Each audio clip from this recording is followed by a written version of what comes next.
반갑습니다. 여러분, 프로토 교수입니다. 스포츠 모든 경기를 매일 분석 및 조합픽 공유 중에 있습니다. 영상에 공개되지 않는 정보들도 정보방에 입장하시면 확인하실 수 있으니 참여를 희망하시는 분들은 영상 하단 고정 링크를 통해서 아무 조건 없이 자유롭게 참여가 가능하니 많은 참여 부탁드리겠습니다. 또한 가족방 참여 시 초보 베터 분들을 위한 소정의 베팅 지원금까지 제공 중입니다. 훌륭한 분석과 조합픽까지 매일 제공 중이니 서둘러 하단 고정 댓글 누르신 후 연결되는 페이지 한번 더 클릭하시고 채팅 걸어주시면 상세하게 안내 도와드리겠습니다. 첫 번째 경기는 현대모비스 대 서울 SK 한번 살펴보겠습니다. 서울 삼성은 이전 경기 홈에서 울산 모비스 상대로 88대 92 패배를 기록했으며 이전 경기 원정에서 전주 KCC 상대로 73대 79 패배를 기록했습니다. 울산 모비스 상대로는 삼성의 전력에서 빼놓을 수 없는 선수가 되는 이원석이 부상 복귀 후 2경기 연속 10득점 이상을 기록했고 앤서니 모스가 분전했지만 신동혁이 21분여 출전 시간 동안 무득점으로 침묵했고 김실의 이동엽의 에너지도 신통치 않았던 경기였죠. 이정현, 이호연의 분전에도 불구하고 백코트 싸움에서 시너지 효과가 미흡했으며 세컨 유닛 싸움에서 밀렸던 상황, 또한 리바운드 싸움에서 밀리고 턴오버는 상대보다 많았던 패배의 내용입니다. 안양 KGC 인삼공사는 이전 경기 홈에서 한국가스공사 상대로 73대 64 승리를 기록했으며 이전 경기 원정에서 서울 SK 상대로 79대 85 패배를 기록했습니다. 한국가스공사 상대로는 오마리 스펄맨이 팀의 중심을 잡아주고 변준영이 백코트를 장악한 경기였죠. 오세근이 토종 빅맨 싸움에서 다양한 스킬로 득점을 지원했고 문성곤은 수비에서 높은 팀 공헌도를 보였던 상황, 또한 후반전 상대를 압도했고 리바운드 싸움에서 플러스 6개 마진으로 우위를 점령했던 승리의 내용입니다. KGC는 5일 일본 오키나와현의 오키나와 아레나에서 열린 EASL 결승전에서 서울 SK나이츠와 결승전에서 90대 80서로 승리를 기록하며 초대 챔피언에 등극한 KGC 인삼공사가 상승세 리듬을 이어갈 것입니다. 또한 오마리 스펄맨을 상대로는 수비 범위가 좁은 앵선이 모스의 약점이 나타날 것이며 KGC 인삼공사는 서울 삼성의 백코트 전력을 압박할 수 있는 수비력을 갖추고 있습니다. 두 번째 경기는 서울 삼성 대 안양 KGC 한번 살펴보겠습니다.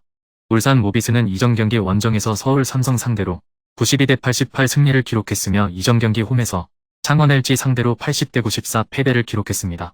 서울 삼성 상대로는 이우석의 결장이 이어지는 가운데 장재석과 함지훈이 부상으로 2경기 연속 결장했지만 3점슛 6개를 몰아넣은 론제이 아바리엔토스의 백코트 싸움에서 높은 에너지를 보여줬던 경기였죠. 게이지 프림이 골밑을 사수하는 가운데 최진수가 공수에서 맹활약을 펼쳤으며 서명진의 지원 사격도 나왔던 상황입니다. 또한 게이지 프림의 휴식 구간을 책임진 저스틴 녹스가 이전 경기보다는 컨디션을 쓸어올리는 모습을 보여준 승리의 내용입니다. 서울 SK는 이전 경기 홈에서 수원 KT 상대로 94대 91 승리를 기록했으며 이전 경기 원정에서 전주 KCC 상대로 68대 73 패배를 기록했습니다. 수원 KT 상대로는 최준용, 최성원이 결장했지만 40분 풀타임을 소화한 자밀 워키가 승부처의 상대 골밑을 폭격했고 이타적인 패스 능력도 선보인 경기였죠. 김선영이 빠른 스피드를 활용한 레이업 득점과 3점슛을 폭발시켰고 허일영도 효율성 높은 3점슛 지원 사격을 했던 상황입니다. 또한 최부경이 공격뿐 아니라 수비에서 높은 에너지를 뿜어냈고 후반전에 팀 속공이 살아났던 승리의 내용입니다.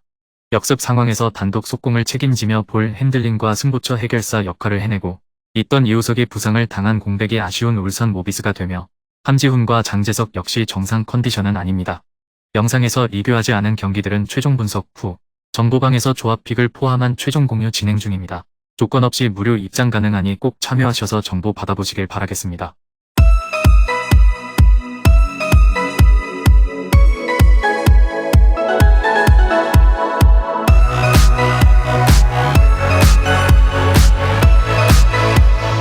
세 번째 경기는 KB손해보험 대 대한항공 한번 살펴보겠습니다. KB손해보험은 삼성에 패하며 플레이오프 탈락이 확정됐습니다. KB는 삼성화재 전을 패하며 3위인 우리카드와의 승점 차이를 3점 이내로 만들 수 없기에 본배구 진출에 실패했습니다.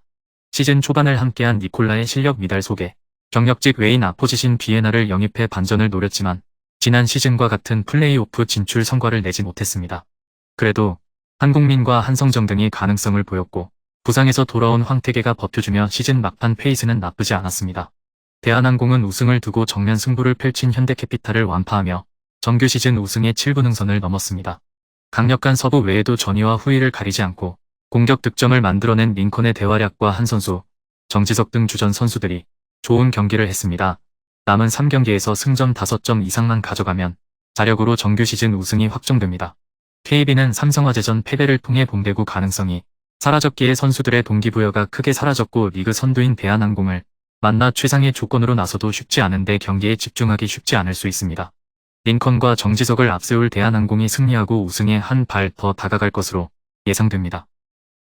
네 번째 경기는 도로공사 대 현대건설 한번 살펴보겠습니다.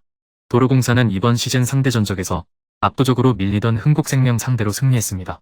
연패가 길어지며 인삼공사에게 3위를 내주긴 했지만 1경기를 덜 치룬 상태에서 승점 1점 차기에 언제든 3위로 올라갈 수 있습니다. 공격 성공률이 떨어지며 고전했던 박정아가 40%대로 22득점을 뽑아냈고 배윤아와 정대영의 미들블로커 듀오는 블로킹으로만 8점을 만들었습니다. 끈질긴 수비와 높이의 조화가 좋았던 특유의 경기력이 나왔습니다. 현대건설은 3경기가 남은 상황에서 흥국생명의 승점 4점을 뒤진 리그 2위입니다. 흥국이 도로공사 전을 승리했다면 역전 우승에 대한 기회가 거의 없었겠지만 아직은 포기할 상황이 아니죠. 리그 적응을 마친 몬타뇨가 점유율과 성공률을 모두 높여가며 잘해주고 있고 양효진의 중앙 존재감도 대단하고 리시브 불안 문제가 있긴 하지만 황민경과 김주아 등 베테랑들이 최선을 다하고 있습니다. 현대건설은 이다현과 양효진 등 중앙의 화력이 좋은 팀이지만 배윤아와 정대영이 나설 도로공사도 밀릴 이유가 없습니다. 또 원정팀이 높은 중앙과 달리 사이드 블로킹 벽이 약하기에 캣벨도 30%대 후반의 성공률을 기대할 만합니다. 박정아가 살아나기도 한 도로공사가 승리하고 3위 자리를 탈환할 것으로 보여집니다. 영상에서 리뷰하지 않은 경기들은 최종 분석 후 정보방에서 조합픽을 포함한 최종 공유 진행 중입니다. 조건 없이 무료 입장 가능하니 꼭 참여하셔서 정보 받아보시길 바라겠습니다.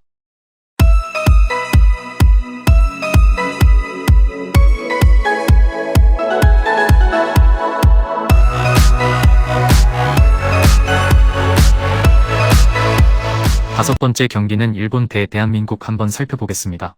일본은 투타의 조화로 완승을 거둔 일본은 다르비슈 유가 선발로 등판합니다. 현재 샌디에고 파드레스의 에이스인 다르비슈에겐 이번 경기가 나름 복수전이 되는 셈이죠. 전날 한국의 경기력을 고려한다면 다르비슈의 호투를 기대할 수 있을 것입니다. 전날 중국 투수들의 만만 뒤 투구에 철저하게 고전했던 일본의 타선은 차라리 한국과의 대결이 훨씬 편하게 느낄 가능성이 높은 편입니다. 특히 상위 타선의 파괴력은 이번 대회 출전 팀 중 상위 레벨임을 부정하기 어렵고 강석구 군단으로 무장한 불펜은 구종을 더 섞을수록 위력적으로 변할 것입니다. 대한민국은 투수진 난조로 호주와의 경기에서 역전패를 당했는데 김광현의 선발 등판이 유력합니다. 김광현의 일본 킬러 스타일이 통해주기를 바랄 뿐일 듯 다만 일본의 상위 타선을 막는 게 쉽지 않을 것입니다. 호주 상대로 양의지의 3점 홈런 포함 7점을 득점한 한국의 타선은 150 이상의 공에 대처가 안 되는 문제를 드러냈습니다. 특히 김하성과 나성범의 부진이 아픈 부분, 충격의 6실점을 허용한 불펜은 한국 최대의 약점입니다. 전날 경기에서 양 팀의 경기력은 확실하게 다른 모습을 보여주었습니다. 김광현이 일본 킬러로 유명했지만 김광현은 도쿄돔에서 한 번 당한 역사가 있고 오히려 김광현과 한국 대표팀 투수들의 구속은 일본의 타자들에게 더 익숙할 수 있습니다. 전날 한국이 8점을 득점하긴 했지만 급격하게 변한 스트라이크 존이 아니었다면 결과는 한국에게 불리하게 나왔을 것입니다. 냉정하게 우리나라가 쉽지 않은 경기가 될 것으로 보여집니다. 마지막 6번째 경기는 대만 대 이탈리아 한번 살펴보겠습니다. 대만은 투수진 난조로 대패를 당한 대만은 황츠펑 또는 장사오칭이 선발 등판이 유력한 편입니다. 그러나 파나마전에서 기대를 걸었던 후지웨이가 초반부터 무너지는 바람에 급격하게 바뀔 수도 있는 상황, 선발에 대한 기대는 걸기가 쉽지 않습니다. 파나마전에서 우넨틴의 2점 홈런 포함 5점을 득점한 대만의 타선은 일단 타력 자체는 나쁘지 않은 편이죠. 그러나 흐름이 종종 끊긴다는 점은 타선의 변화를 요구케 하는 부분입니다. 등판하는 족족 흔들려버린 불펜진은 현재 대만이 가진 최대의 약점일지도 모릅니다. 연장 접전 끝에 첫 승을 따낸 이탈리아는 샘 가빌리오의 선발 등판이 유력한 편입니다. 2020년까지 메이저리그에서 활약하다가 작년 AAA에서 6승 4패 6.35의 부진한 성적을 거둔 가빌리오는 그야말로 하락세가 무엇인지를 보여주고 있는 투수라고 해도 과언이 아니죠. 그러나 대만 상대로만큼은 위력을 이어갈 수 있을 듯 전날 경기에서 쿠바의 투수진을 무너뜨리면서 6점을 올린 이탈리아의 타선은 연장전 승부치기에서만 4점을 득점하는 집중력을 보여주었다는 점이 가장 중요한 포인트일지도 모릅니다. 이제 홈런이 나오느냐가 관건, 그러나 역시 불펜에 대해선 아쉬움이 남는 편입니다. 비록 홈에서 경기가 열린다고는 하지만 대만은 현재 가장 약팀의 모습을 이어가고 있다고 해도 과언이 아닐 정도입니다. 이번 경기 역시 이탈리아의 투수진 공략이 쉽지 않을 듯, 반면 이탈리아의 타선은 기대 이상의 모습을 보여주고 있고 메이저 출신으로 라인업을 구성한 효과를 톡톡히 보고 있습니다. 전력에서 앞선 이탈리아가 승리에 가까이 있습니다. 금일 경기들은 이렇게 알아보았습니다. 좀 더 다양하고 많은 정보를 원하시는 분들은 영상 하단 댓글에 링크 클릭 후 문의하시면 아무런 조건 없이 정보방 입장 가능하니 입장하셔서 정보 받아보시길 바라겠습니다.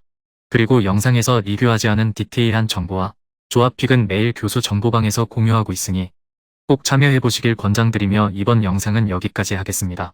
시청해주셔서 감사드리며 늘 여러분들의 건승을 기원합니다. 감사합니다.